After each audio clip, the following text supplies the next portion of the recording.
reforms, including the provision of schools, health facilities. There are a myriad of things that can be done.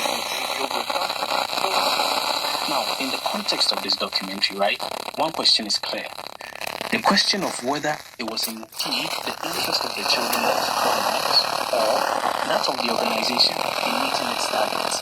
There ought to be some form of intervention, but this intervention needs to have the well-being of these people at heart.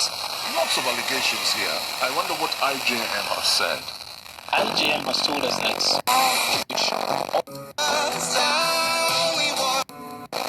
and that their work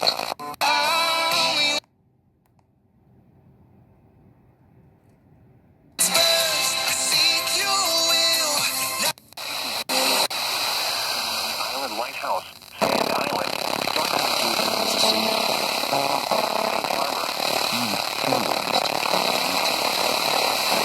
they also say that it's to independently decide when a child might be put into care or whether any individual